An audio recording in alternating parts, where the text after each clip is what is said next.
얼마 전에 어떤 예술 대상 시상식이 있었습니다. 그 대상식의 하이라이트는 TV 탤런트 대상인데, 그 상을 받은 사람은 27년 동안 탤런트 역할을 하다가 한 번도 상을 받지 못했는데 처음으로 큰 상을 받게 되었습니다. 이 여자 탤런트는 자기 이름을 부르는 그 순간 막 소리를 지르면서 통곡하기 시작하면서 그 대상을 받은 소감을 이야기할 때도 계속 울면서 이야기를 했다고 합니다. 저는 여러분의 사랑이 없었으면 이 자리에 설 수가 없었습니다. 저는 낙심이 될 때마다 내가 배우가 된다는 그런 생각을 포기하지 않으면 언젠가는 대상을 받게 될 것이라고 생각했습니다. 그러면서 그는 막 계속 울었습니다. 너무너무 이 감격에 벅차가지고. 근데 그 다음날 어떤 예술평론가가 신문에 글을 썼습니다. 아니, 나이 든 어른이 자기 감정을 추스르지 못하고 내내 울면 어떡하냐, 이건 대상식이 아니고 창피해 죽겠다, 이러면서 글을 썼습니다.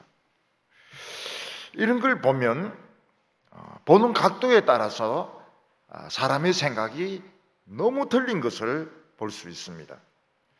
27년 만에 처음으로 대상을 타가지고 너무 감격해서 울음을 참으려고 해도 참을 수가 없어서 계속 울면서 이야기하는 배우가 있는가 하면, 그게 꼴보기 싫어가지고 이게 무슨 대상식이냐, 창피해 죽겠다.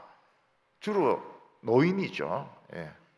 노인이 이제 그런 식으로 비판을 했던 것입니다. 천사 가브리엘이 마리아를 찾아가서 하나님의 능력이 너를 덮을 것이며 너는 성령으로 아기를 가지게 될 것이다, 그렇게 이야기를 하고 떠났습니다. 그리고 난 뒤에 마리아에게 정말 하나님의 능력이 덮이는 체험이 있었던 것 같습니다. 보통 사람들이 성령에 충만해질 때 성령이 부어진다, 이런 말을 씁니다. 성령이 부어지면 이게 그릇에 넘치기 때문에 감정 통제가 되지 않습니다. 그래서 막 울기도 하고 웃기도 하고 어떤 때는 졸도할 때도 있습니다. 마리아에게 하나님의 능력이 그냥 덮어 씌워지니까 마리아에게 너무 강한 성령의 역사가 있었던 것입니다. 마리아는 그때 임신도 했고 성령의 능력이 막 덮어버리니까 이걸 감당할 수가 없어서 막 매일 울고 찬송 부르고 기도하고 식사도 맛이 없어서 안 하고 잠도 안 자고, 그래서 이제 미친 여자처럼 되었던 겁니다. 또 뱃속에 메시아가 있으니까 성령이 충만하지 않을 수가 없습니다. 아기가 있으면 양수가 애워 싸듯이 메시아는 그 성령이 완전히 애워싸고 있었던 것입니다. 그래서 마리아는 매일 울고 매일 찬송하고 기도하고 그리고 음식도 안 먹고 잠도 안 자고, 너무 성령의 역사가 강하니까. 그러니까 가족들이나 친척들은 마리아를 이상하게 생각하기 시작한 것입니다. 마리아가 미친 거 아니냐, 마리아에게 귀신 들린 거 아니냐, 이런 의심들을 조금씩 하기 시작한 것입니다. 마리아는 혼자서는 이 짐을 감당할 수 없으니까 자기와 신앙적으로 뜻이 통하는 친척 엘리사벳을 찾아가게 됩니다. 그래서 엘리사벳을 통해서 위로를 받고 그 3개월 동안 쉬면서 음식도 먹고 잠도 자고, 그래서 건강을 회복해 가지고 다시 집으로 돌아오는 내용입니다. 오늘 첫 번째는 마리아가 엘리사벳을 방문한 내용입니다. 천사 가브리엘이 마리아를 찾아와서 하나님의 능력이 너를 덮을 것이고 성령으로 너가 임신을 할 것이다, 그런 말을 한 뒤에 즉시 마리아는 임신을 했던 것 같습니다. 그런데 마리아의 상태는 정상적인 상태가 아니었습니다. 하나님의 능력이 마리아를 덮어버리니까 마리아는 막 이게 감당할 수가 없었던 것입니다. 예를 들어서 어떤 아이를 담요로 덮어버리면 어떻게 됩니까? 막 숨도 막히고, 그리고 막 답답하기도 하고, 막 죽을 것 같기도 하고, 그래서 아이는 막 결사적으로 그 담요를 밖으로 나오려고 할 것입니다. 마찬가지로 마리아도 하나님의 능력이 덮어버리고 항상 이 뱃속에서부터 막 성령의 역사가 나타나니까 막 울고 찬송하고 기도하고 음식도 못 먹어요. 음식을 먹을 수가 없어요. 너무 기쁘면 음식을 먹지 못합니다. 잠을 자지 못합니다. 그러니까 이 마리아의 부모라든지 친척은 마리아가 미쳤다, 귀신 들렸다, 이렇게 생각을 할 수 있었던 것입니다. 마리아는 자기 뱃속에 메시아가 임신이 되고 그때부터 계속 성령의 역사가 임하는데 처음에는 막 성령이 담요같이 덮어가지고 막 정말 죽을 것 같았는데 그 뒤에도 성령의 역사가 계속되니까 마리아는 이게 너무 좋기는 좋은데 정상적인 생활을 할 수가 없었던 것입니다. 마리아는 사람을 만날 수도 없었습니다. 왜냐하면 그냥 말을 하려고 그러면 막 눈물이 쏟아지니까요. 막 찬송이 터져 나오니까요. 막 기도하고 싶어서 견딜 수가 없으니까요. 그래서 가족이나 가까운 사람들은 마리아가 이상해졌다, 마리아가 미친 것 같다, 귀신 들린 것 같다, 이런 식으로 오해를 하게 되는 것입니다. 지금은 돌아가셨는데 옛날에 신학교에서 조직신학을 가르쳤던 나이 든 교수님이 계셨습니다. 이분은 그 교수가 되기 전에 하나님께 불을 달라고 막 계속 기도를 했는데 진짜 하나님 불을 주셨습니다. 그러니까 막 온몸이 뜨거워가지고 이분은 식사도 할 수도 없고 잠도 잘 수도 없었습니다. 그래서 3일 동안 잠도 안 자고 막 계속 아바 아버지 그것만 쉬지 않고 부르짖었는데 그 목소리가 변해버렸어요. 목소리도 변하고 체질도 변하고 아주 이 열이 많은 사람으로 변하게 되었습니다. 이분이 네덜란드로 유학을 가는데 네덜란드는 평지 아닙니까? 그러니까 막 붙잡고 기도할 나무가 없는 거예요. 그래서 이분은 나무를 찾아가지고 어디까지 갔는가 하면 독일까지 갔습니다. 나무 한 몇 개 뽑으려고. 그래서 이제 어떤 나무 하나 붙들고 막 기도를 하는데 속이 좀 시원한 것 같다는 거예요. 예. 그래서 이 사람은 막 그 나무를 붙들고 그냥 뭐 몇 시간을 했는지 며칠을 했는지 막 소리 지르면서 기도하고 그리고 이제 화란으로 돌아왔습니다. 근데 화란에 있는 신학교에서는 이 사람이 실종됐다, 그러니까 막 찾는다고 난리가 난 겁니다. 경찰도 막 조사를 하고 학교에서도 조사를 하고 난리가 났어요. 이분이 나중에 나타나가지고 막 사람들이 막 조사하고 막 난리가 나 있어요. 아니 내가 좀 기도하러 지금 나무 있는데 좀 갔다 왔는데 왜 이렇게 난리를 치느냐고. 화란에 나무가 없어가지고 내가 독일에 갔다 왔다고. 이분은 강의하시다가 갑자기 막 속에서 열이 나면 성령의 불길이 이러는데 얼굴이 막 벌써 벌개집니다.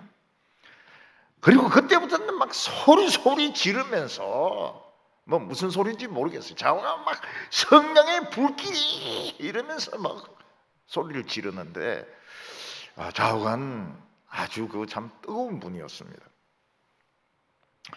조나단 에드워즈 같은 경우에는 말을 타고 가다가 성령이 부어졌습니다. 그는 말에서 내려가지고 숲속에서 막 울고 부르짖고 기도하고 찬송하고 몇 시간 동안 막 그렇게 뒹굴다가 견딜 수가 없는 겁니다. 그래서 하나님 제발 이제는 더 성령을 부어주지 말라고. 지금 내가 지금 죽을 것 같다고. 그렇게 기도를 하고 참 그런 체험을 했습니다. 울고 불고 막 기도하고 찬송하고 미쳐버렸죠.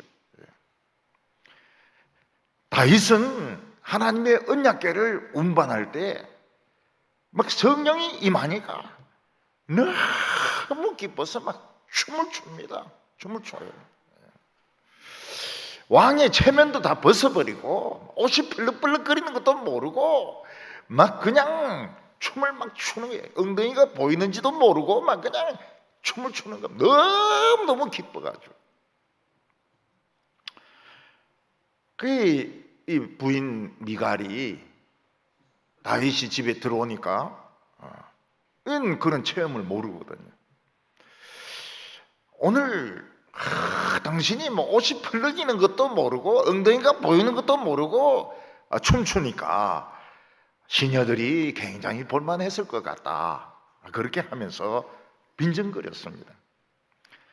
그러니까 다윗은 미갈에게 뭐라고 말합니까? 너에게는 너희 아버지 사울의 피가 흐르고 있다. 내가 사람 앞에서 춤을 춘 것이 아니고 하나님 앞에서 춤을 추는 것이다. 그래서 미갈은 저주를 받습니다. 미갈은 저주를 받아가지고 그 뒤로는 생산을 못합니다. 어느 대학부 수련회가 있었는데 그 찬양팀이 있었습니다. 근데 그 찬양팀의 그 멤버 중에서 앞에서 율동을 하는 그 자매가 많이 말랐어요. 근데 아마 그 수련회를 준비하고 찬양을 준비한다고 잘 먹지도 않고 잘 자지도 않았던 것 같아요.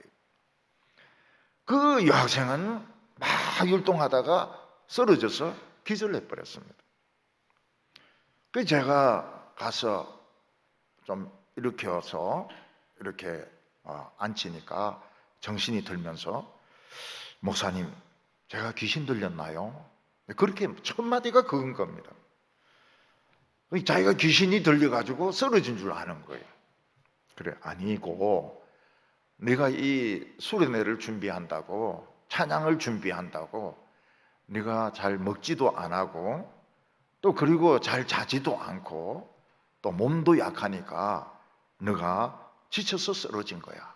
그러니까 그 여학생은 그러면 제가 안심해도 되겠네요. 그래서 안심해라 그랬습니다. 안심해라고. 엘리야 같은 경우에 바알의 450명하고 대결을 했습니다. 그래서 기도해서 하늘에서 불이 떨어지게 하고 바알 제사장 450명을 죽였습니다.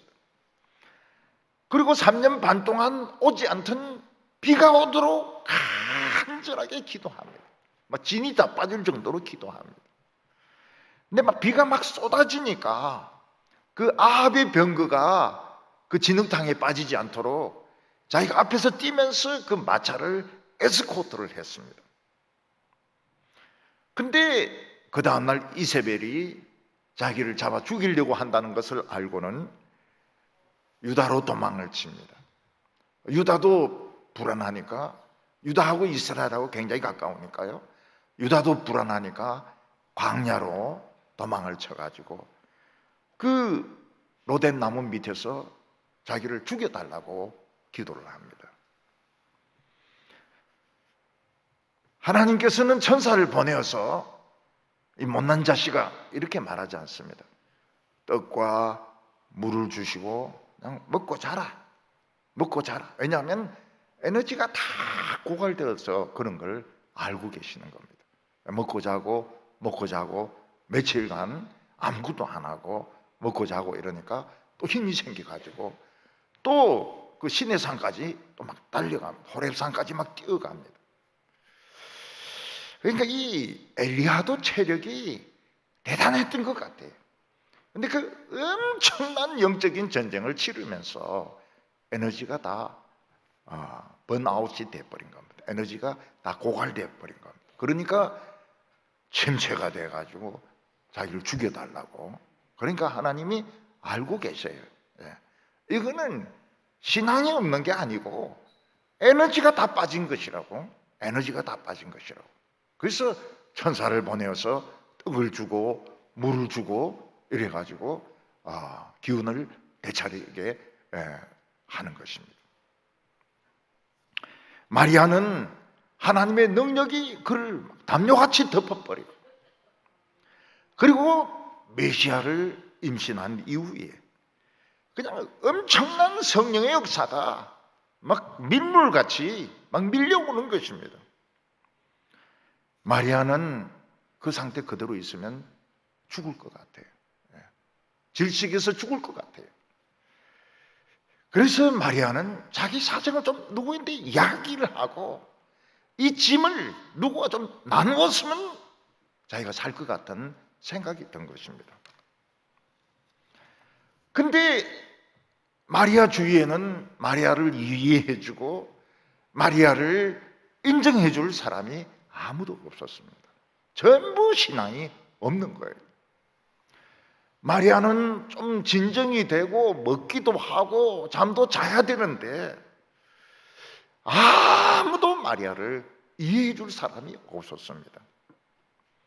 그래서 마리아는 생각하다가 자기와 신앙적으로 교통이 되는, 신앙이 통하는 이 친척 엘리사벳을 생각을 하고 엘리사벳의 집에 이렇게 찾아가게 된 것입니다. 39절을 보면 이때 마리아가 일어나 빨리 산골로 가서 유대 한 동네에 이르러. 우리가 이 말씀만 보면 마리아가 얼마나 먼 곳에 있는 엘리사벳의 집을 찾아갔는지 모를 수 있습니다. 마리아가 사는 곳은 저 북쪽에 있는 갈릴리 나사렛입니다. 그 중간에 사마리아라는 땅이 있고 그 밑에 유다가 있고 그 밑에 산골이 있습니다. 그러니까 이 마리아는 굉장히 먼 거리, 우리로 치면 대구에서 부산 정도 되는 그 거리를 걸어서 엘리사벳을 만나러 갔던 거예요. 굉장히 먼 거리입니다. 여자 혼자서는 갈 수 없는 거리입니다. 그래도 죽을 것 같으니까 속에 있는 것을 나누지 않으면 미쳐서 죽을 것 같으니까, 숨 막혀 죽을 것 같으니까 이 엘리사벳을 찾아갔던 것입니다. 마리아가 혼자 갔을까요? 아니면 누구하고 같이 갔을까요? 그건 알 수가 없습니다. 그렇지만은 마리아와 동행해 줄 사람은 없었습니다. 뭐 아버지라든지 어머니라든지 뭐 약혼한 요셉이라든지 어느 누구도 마리아를 이해해 주고 동행할 사람은 없었습니다. 그러나 여성 혼자서 가기에는 너무 먼 거리입니다. 그래서 아마도 마리아는 엘리사벳의 집에 가겠다고 부모님의 성낙을 받고 아마 남동생이 있지 않았겠나. 그래서 그것도 남자는 남자니까, 남동생도 남자니까 아마 그렇게 데리고 그 먼 길을 갔을 것이다. 그렇게 추측을 합니다. 우리 성도들이 하나님의 그 은혜를 체험하고 막 성령의 그 부으심을 체험할 때는 대개 고난 중에 있을 때입니다. 몸이 병들었을 때, 죽느냐 사느냐 기로에 서 있을 때, 너무 가난해서 먹을 것이 없을 때, 또 박해를 받아서 고통 중에 있을 때 하나님의 성령이 임하고 은혜가 임하면서 막 울면서 찬양을 하고 이럽니다. 근데 그것을 다른 가족들은 이해를 못합니다. 그래서 뭐라고 이야기합니까? 돈도 없는 주제에 무슨 저렇게 찬송을 부르고 저렇게 난리냐고 이야기를 합니다. 다른 사람들은 돈이 있어야 되고 건강해야 되고 박해가 없어야 행복한 줄 아는데, 우리 성도들은 오히려 어려울 때 많은 성령의 체험을 하는 것입니다. 그래서 막 울고 웃고 막, 그리고 집에 안 있고 막 수염도 안 깎고 막 공무신 씻고 밖에 나가면서 막 찬송 부르고 이러니까 이웃들도 다 미쳤다고 이야기하죠. 우리 성도들은 한 번씩 그렇게 미칠 때가 있습니다. 좋은 거죠. 좋게 미치는 것이죠. 어떤 교인은 너무 자기 생활이 힘들고 못 사니까 자기 신앙이 틀렸다, 하나님이 나를 축복 안 하신다, 이렇게 생각을 늘 하고 있었던 것입니다. 근데 이제 설교를 듣다 보니까 뭐 다른 것은 모르겠지만 내가 바른 믿음을 가지고 바른 길 가고 있다는 것은 알게 된 겁니다. 그때부터 이제 그 여자 신도는 막 눈물을 팡팡 흘리면서 막 좋아가지고, 다른 건 몰라도 내가 바른 방향을 가고 있구나, 조금만 더 참으면 하나님의 축복이 오겠구나, 막 팡팡 울면서 막 그렇게 좋아하는데, 주위에 있는 사람들은 그걸 잘 이해를 못하는 것입니다. 왜 저래 설교 들으면서 저래 울고 말이지, 저런지 모르겠다고, 설교를 좀 경건하게 들어야지, 저래 코불을 풀고 막 눈물을 닦고 말이지, 저러면서 왜 설교를 듣는지 이해를 못하겠다고 흉을 보는 것입니다. 마리아는 엘리사벳의 집을 먼 거리에 있는 하루 만에 갈 수 없는 거리입니다. 엘리사벳의 집을 찾아가서 엘리사벳에게 문안 인사를 했습니다. 이 엘리사벳과 마리아는 친척이지만 그게 달라요. 지파가 달라요. 이 마리아는 유다 지파고 엘리사벳은 레위 지파 아론의 후손입니다. 그러니까 아마 외숙모나 외가 쪽으로 친척인 것 같아요. 친가 쪽으로는 친척이 아닙니다. 그건 틀림없어요. 그러니까 아마 엘리사벳 집에 와서 뭐 외숙모님이라든지 이렇게 부르면서 안녕하십니까? 제 마리아가 왔습니다. 그래 인사를 했던 겁니다.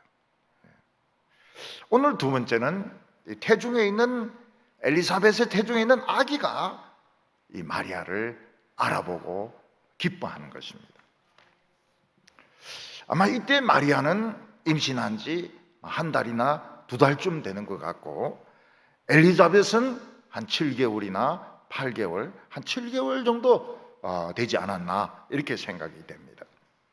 마리아가 안녕하십니까 엘리사벳이요, 숙모님 했던지, 근데 그 소리를 귀에 딱 들리는 순간 태중에 있는 아기가 알아듣는 겁니다. 태중에 있는 아기가 누가 왔는지 알아듣는 겁니다.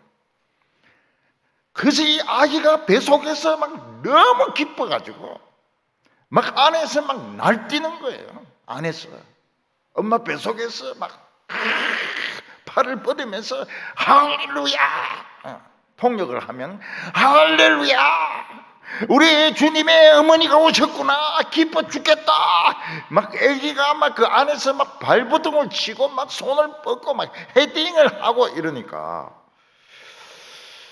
엘리사벳도 막 성령이 충만해져 버렸습니다. 애가 막 하도 성령 충만해가지고 날뛰니까 엄마도 성령 충만해진 것입니다. 왜냐하면 엄마하고 아기는 붙어 있으니까요. 마리아가 아무 말도 안 했는데 엘리사벳은 마리아가 임신한 줄 압니다. 그리고 그 임신이 복된 임신인 줄 압니다. 그래서 아무 소리도 안 했는데 엘리사벳은 이야기를 합니다. 자기가 먼저 이야기를 합니다. 41절에 엘리사벳이 마리아가 문안함을 들으매 아이가 복중에서 뛰노는지라 엘리사벳이 성령의 충만함을 받아 큰 소리로 불러 이르되 여자 중에 내가 복이 있으며 내 태중의 아이도 복이 있도다. 나사렛에 있는 가족들은 전부 이상한 눈으로 마리아를 봤습니다. 마리아를 의심을 했습니다. 만약 마리아가 임신했다는 것을 몰라서 그렇지 알았더라면 마리아를 아주 죄인 취급을 하고 막 꼬치꼬치 묻고 그리고 정죄를 했을 겁니다.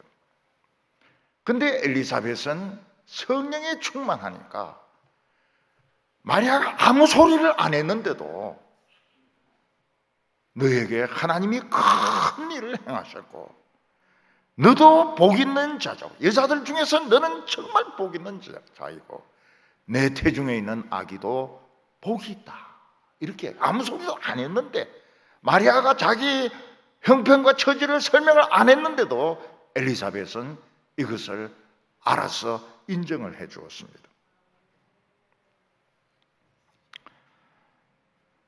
마리아는 나사렛에 있을 때 막 울고 노래 부르고 기도하고 잠도 안 자고 식사도 안 하니까 전부 이 잘못되었다. 마리아가 미쳤다. 귀신 들렸다. 이런 눈으로 보는 것을 느꼈던 것입니다. 근데 엘리사벳은 소리를 딱 듣자마자 마리아 너는 복받은 여자다. 내 뱃속에 있는 아기는 복받았다. 사실은 복받은 정도가 아닙니다. 축복의 주인공이다. 내 뱃속에 있는 아기는 모든 사람에게 복을 주는 축복의 주인공이다. 그렇게 인사를 했던 것입니다. 그러면서 마리아가 어떤 여자인지 이야기합니다. 43절에 내 주의 어머니가 내게 나오니 어찌된 일인가. 마리아는 누굽니까? 내 주님의 어머니인 겁니다. 내가 사모하는 우리 모든 이스라엘 백성들이 사모하는 주님 메시아의 어머니가 여기까지 오셨다. 이 얼마나 엄청난 일인가. 이러면서 이야기를 했습니다. 마리아는 미친 여자라든지 부정한 여자가 아니고 우리 주님의 어머니, 메시아의 어머니. 뱃속에 있는 아기는 아직 이거 인간의 형태도 갖추지 못했습니다. 그런데도 우리 주님의 어머니가 오시는데 여기까지 오시는데 이게 어찌된 일이고 이거 엄청난 일인데 이걸 어떻게 감당을 해야 되겠느냐 이러면서 마리아를 인정해주고 축복해 주었던 것입니다. 엘리사벳은 그것을 뱃속에 있는 아기가 막 미친 듯이 막 뛰는 것을 보고 알았다고 이야기를 합니다. 44절에 보라 내 문안하는 소리가 내 귀에 들릴 때에 아이가 내 뱃속에서 기쁨으로 뛰놀았도다. 그 아기 세례 요한, 나중에 세례 요한이 되는 이 아기, 임신한 7개월 되는 이 아기가 마리아 소리가 들리니까 막 기뻐가지고 막 날린 겁니다. 이런 걸 보면 태아들이 어른들보다 나은 것 같아요. 전에 우리 교회 어떤 한 분이 아주 갓난 아기보다는 조금 큰 것 같은데 한 5, 6개월 됐을까요? 그런 애를 데리고 저에게 왔습니다. 보여주러. 그래서 제가 이 아이가 무서워할 것 같은데 제가 좀 크고 이러니까 아기들이 무서워하거든요. 아기가 무서워할 것 같은데요. 이러니까 엄마가 뭐라는가? 우리 아기는 목사님을 무서워하지 않아요. 왜냐하면 내가 애를 임신했을 때 매일 텔레비전 보면서 목사님의 설교를 들었기 때문에 우리 애는 목사님의 음성에 굉장히 익숙하다는 거예요. 근데 진짜 그 놈이 안 울어요. 울어야 되는데 안 울어요. 아마 얘는 텔레비 그 사람이구나. 아마 그렇게 생각을 한 것 같아요.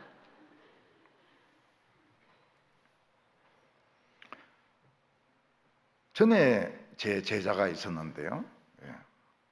결혼해가지고 임신을 했습니다.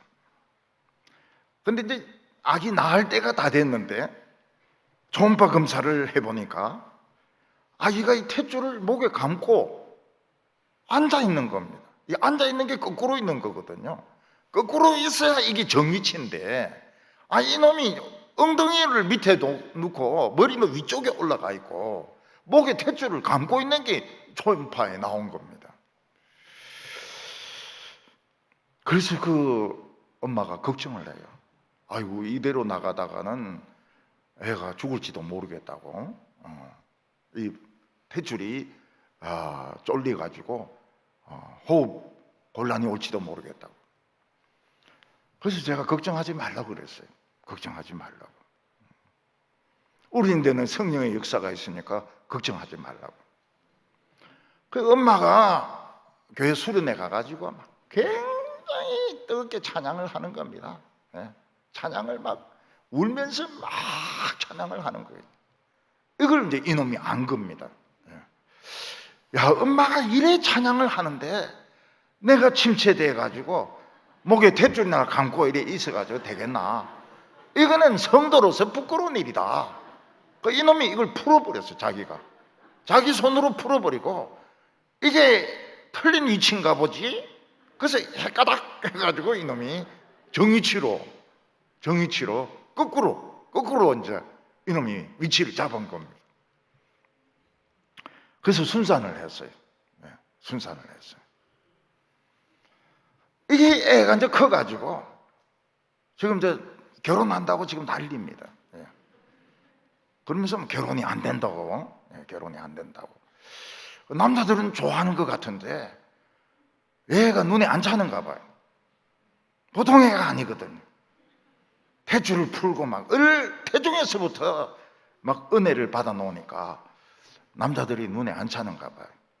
아직 결혼했다는 소식이 없어요. 이 태아들은 엄마가 임신했을 때 먹던 음식을 굉장히 좋아한다고 그래요. 엄마가 된장찌개를 좋아하면 그 아기도 크면서 된장찌개를 좋아하고, 엄마가 짜장면을 좋아하면 아기도 크면서 짜장면을 좋아하고, 뭐 육식을 좋아하면 아기도 육식을 좋아한다고 그래요. 근데 만약 엄마가 소주를 좋아하면 그 아기는 어떻게 되겠습니까? 당연히 소주를 좋아하게 돼 있죠. 그리고 엄마가 아기가 임신했는데 담배를 계속 피우면 어떻게 하겠습니까? 이 아기는 젖을 안 먹는 겁니다. 손가락을 이래가지고 담배 끼워 달라고. 그래서 그 엄마들이 이 뱃속에 있는 애를 신경을 써야 돼요. 신경을. 뭐 태교라고 이렇게 하는데 그 거짓말이 아닙니다. 하나님 말씀 자꾸 듣고 이러면은 이놈도 안에서 막 자기도 찬양을 하거든요. 자기도 찬양을 하고 뭐 잘못된 거 있으면 자기도 바로 잡으려고 애를. 그게 이제 회개죠. 태아가 회개하는 거죠. 목에 이 탯줄 감고 있는 이 죄 아닙니까? 그러니까 회개해서 이거 풀어버리고 말이죠. 이 거꾸로 있어야 되는데 바로 있는 거 이 죄 아닙니까?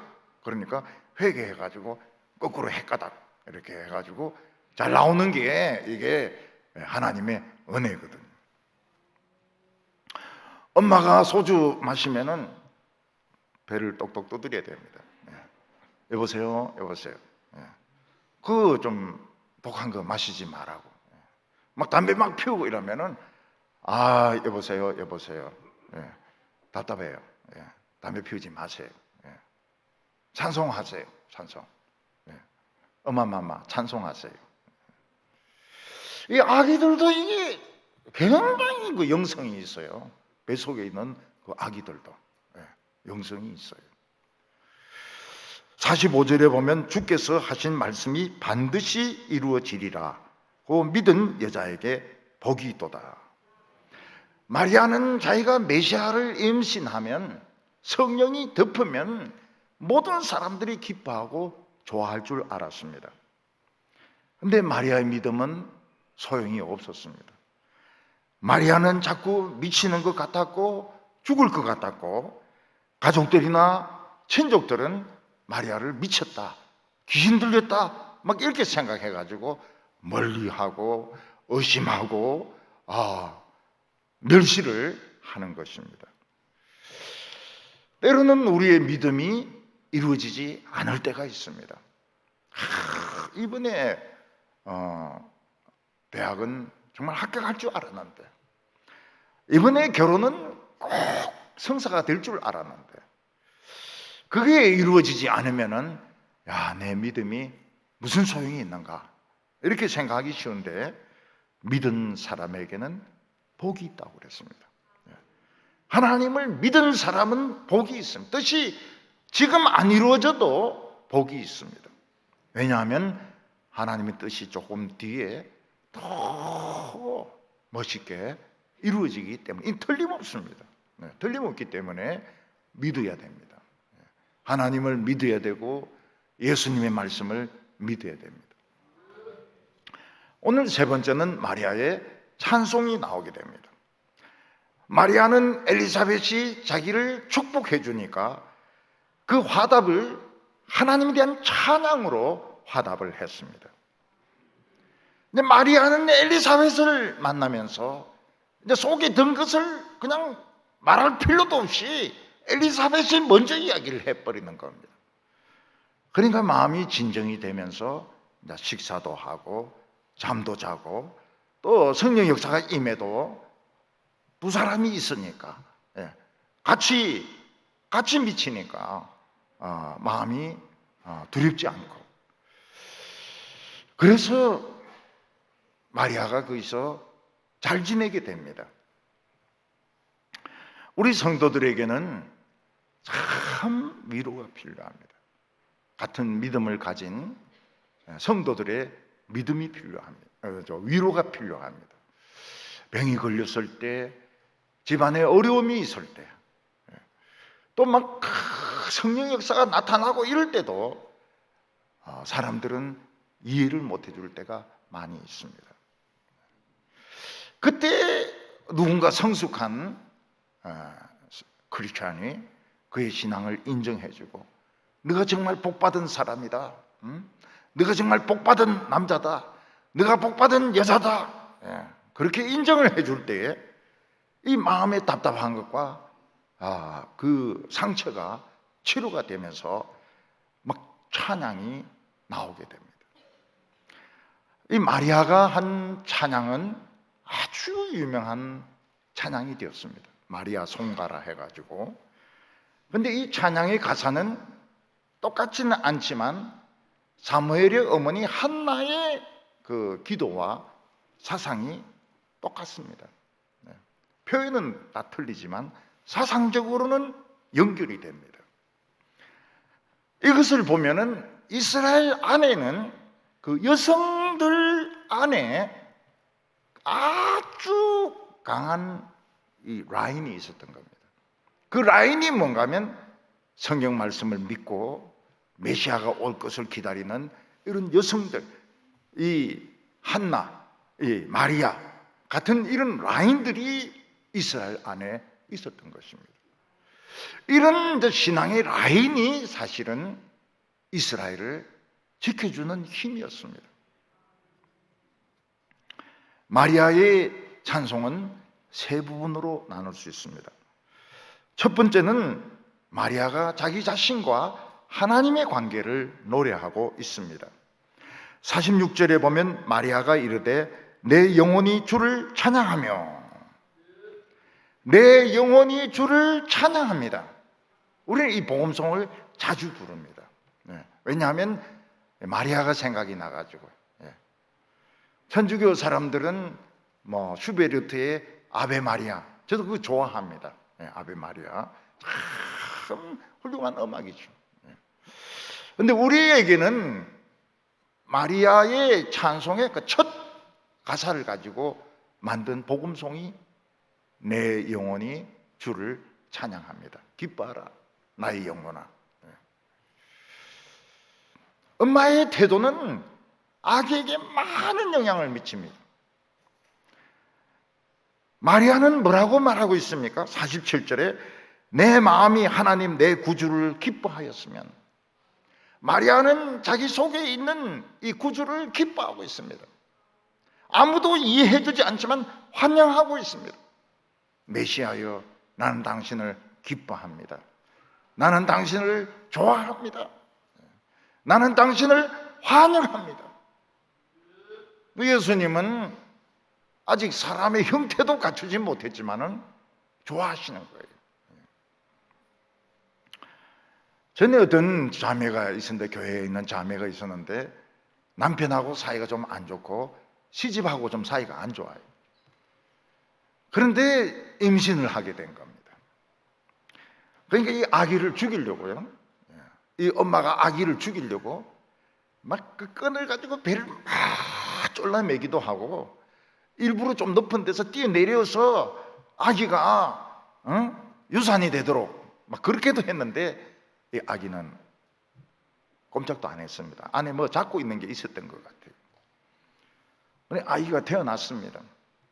정서적으로 굉장히 불안정해요. 왜냐하면 엄마가 이 아기를 뱃속에서 기뻐하지 않았거든요. 아기야, 정말 기쁘다, 환영한다, 초김신, 이렇게 돼야 아기가 태어났을 때 방긋방긋 웃고 참 정말 잘 자라고 이러는데, 이 엄마가 자기 뱃속에 있는 아기를 좋아하지 않는 거예요. 사랑하지 않는 거예요.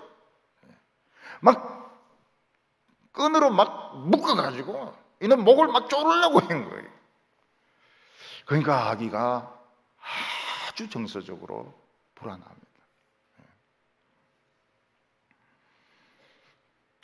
마리아는 내 뱃속에 있는 구주를 기뻐한다고 했습니다.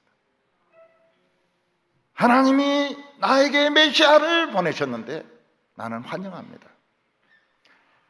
하나님이 내 비천함을 보시지 아니하고, 자기가 너무 가난하고 배운 것도 없고 참 내세울 것도 없는데 하나님 그런 거 안 보시고 자기에게 메시아, 하나님의 아들을 맡겨주셨던 겁니다. 하나님은 이 마리아가 나타나기를 기다리셨습니다. 마리아 같은 믿음을 가진 여성이 나타나기를 기다렸습니다. 그러나 마리아는 내세울 게 아무것도 없었습니다. 집안이 신앙이 좋은 것도 아닙니다. 가난합니다.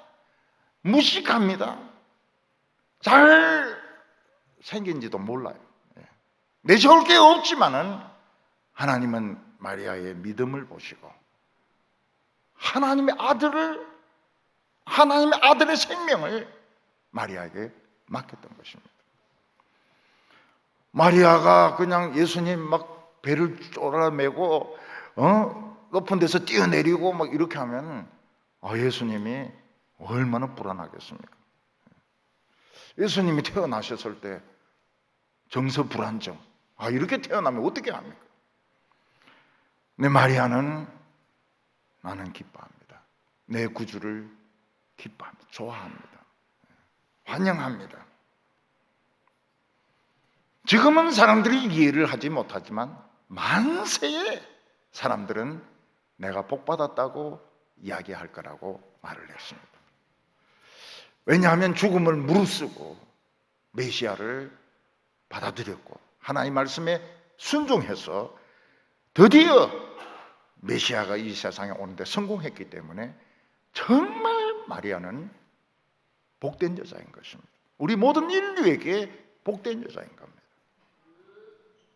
능하신 이가 내게 큰 일을 행하셨으니 하나님이 얼마나 크십니까? 하나님의 아들이 얼마나 크신 분입니까?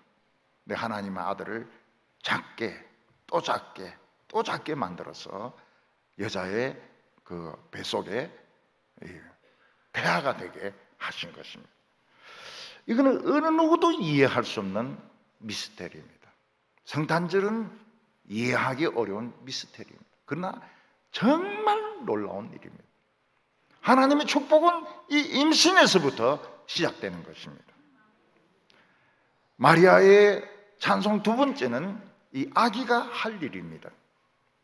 이 아기의 긍휼하심은, 이 하나님의 긍휼하심은, 아들 하나님의 긍휼하심은 자손 대대로, 하나님을 두려워하는 자의 자손 대대로 임한다고 했습니다.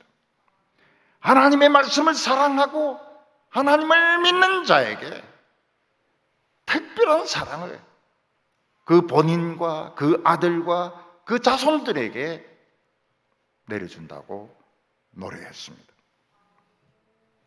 메시아는 힘이 엄청 셉니다.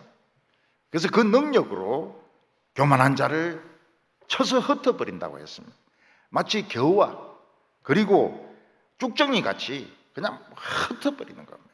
모여있지 못하도록, 세력을 형성하지 못하도록 흩어버리는 겁니다. 그리고 메시아 앞에서 권력을 가진 자들은 전부 질그릇에 불과합니다.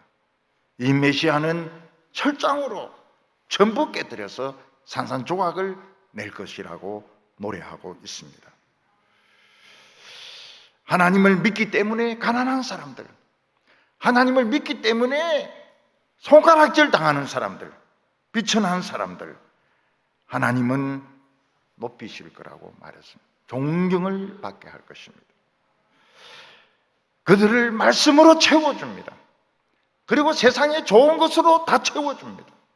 왜냐하면 하나님 때문에 가난해지고 하나님 때문에 유명해지지 못했기 때문에 말씀으로 채워주시고 세상에 좋은 것을 다 주시는 겁니다.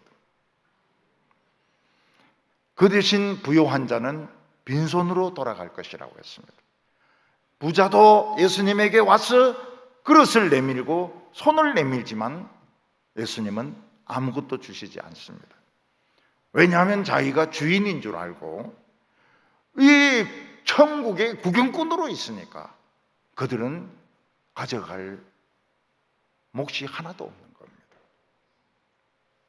세 번째 부분은 이 메시아의 나라의 미래에 대한 것입니다. 메시아는 그의 종 이스라엘을 도우시고 긍휼히 여기시고 기억한다고 했습니다. 하나님의 종들을 도와주십니다. 왜냐하면 우리의 힘으로는 아무것도 할 수 없습니다. 우리 힘으로 할 수 있는 게 아무것도 없어요. 그래서 우리를 도와주십니다. 그리고 우리를 긍휼히 여기십니다. 우리가 실수하고 실패했을 때, 때로는 죄에 걸려서 넘어졌을 때 비난하지 않습니다. 불쌍히 여겨주십니다. 불쌍히 여겨주세요. 우리를 탓하지 않습니다. 우리의 연약함을 너무 잘 알고 있습니다. 그리고 우리를 기억하신다고 했습니다. 우리가 기도했던 것, 옛날 옛적에 기도하고 다 잊어먹었던 것들, 옛날에 하나님이 약속했던 것들 전부 다 기억을 하시고 우리는 생각도 못했는데 기도도 안 했는데 하나님은 다 이루어 주시는 겁니다. 아브라함과 그 자손에게 하신 약속, 하나님의 축복이 상속되는 약속, 이거를 영원히 지킬 거라고 했습니다. 아브라함에게 하신 약속, 아브라함의 자손은 우리가 아브라함의 자손입니다. 예수를 믿고 메시아를 믿는 우리가 하나님의 아브라함의 자손입니다. 우리에게는 무엇이 오고 있습니까? 삼성이 아닙니다. LG나 뭐 SK 이런 유산이 아니고 천국의 유산이 우리에게 상속이 되는 겁니다. 마리아는 엘리사벳의 집에 석 달을 있습니다. 그동안 마리아는 위로를 받습니다. 그리고 쉬기도 하고 먹기도 하고 긴장이 좀 풀리면서 성령이 막 역사하셔도 두 명이니까 서로 나누고 손잡고 기도하고 그리고 같이 찬양하고 같이 기도하고 그리고 이제 음식이 들어가는 겁니다. 이 흥분이 좀 풀리니까 음식을 먹어요. 엘리사벳이 음식을 만들어줍니다. 자기도 배가 더 부르지만은 주님의 어머니에게 일 시킬 수 있습니까? 그러니까 엘리사벳이 음식을 만들어주고 또 마리아가 잠을 잡니다. 왜냐하면 긴장이 좀 풀리니까 잠을 자요. 석 달이 지나면 어떻게 됩니까? 엘리사벳이 아기를 낳게 됩니다. 한 7개월 정도 된 아기라고 보면 석 달 지나면 10개월이 되기 때문에 아기를 출산하게 됩니다. 그래서 마리아는 더 이상 엘리사벳의 집에 있지 않습니다. 아기 둘 낳으면 어떻게 됩니까? 그래서 마리아는 충분히 회복이 되었기 때문에 엘리사벳은 아기를 낳을 준비를 하고 마리아는 다시 나사렛 집으로 돌아오는 겁니다. 완전히 치유가 되어서 돌아오게 됩니다. 마리아는 건강도 회복이 되고 마음도 안정이 되고 또 누가 뭐라고 해도 두려워하지 않는 그런 용기를 가지고 집으로 돌아오게 됩니다. 우리 성도들은 위로가 필요합니다. 때때로는 휴식이 필요합니다. 휴식이 필요해요. 그래서 저는 이 청소년 수련회 그때 할 때 절대로 금식 안 합니다. 왜냐하면 아이들은 막 간절함은 생기지만은 그 뒤에 사나워지게 되거든요. 아이들이 좋아하는 음식이 있습니다. 떡볶이하고 튀김. 그거는 손 뒤더라도 해야 돼요. 그리고 잠을 철저하게 재웁니다. 그거 안 해요. 철야 안 해요. 철야 안 시킵니다. 왜냐하면 애들은 원하죠. 철야하기를 원하죠. 왜냐하면 그 수련회에서 남자와 여자가 같이 있는데 1분 1초가 얼마나 아깝습니까? 잠을 잘 수가 없죠. 그래도 자라고 합니다. 잠 안 자는 애들은 막 야단치고 그래요. 그럼 애들이 잡니다. 자요.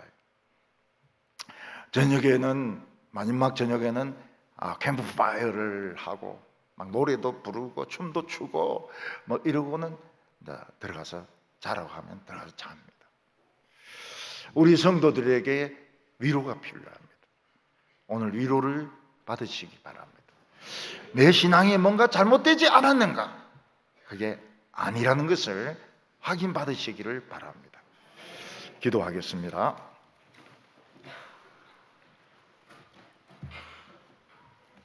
사랑이 많으신 하나님 아버지, 저희들을 태아 때부터 우리를 보시고 지켜주시고 은혜 받게 하여 주셔서 지금 하나님 앞에 나오게 하여 주심을 감사합니다. 우리는 하나님의 위로가 필요합니다. 능력이 우리에게 필요합니다. 주님, 오늘 저희들에게 위로하여 주시옵소서. 능력으로 덮어주시기를 원합니다. 우리의 지치고 상한 심령이 치유되게 하여 주시옵소서. 자신감이 생기게 하여 주시옵소서. 예수님의 이름으로 기도하옵나이다. 아멘.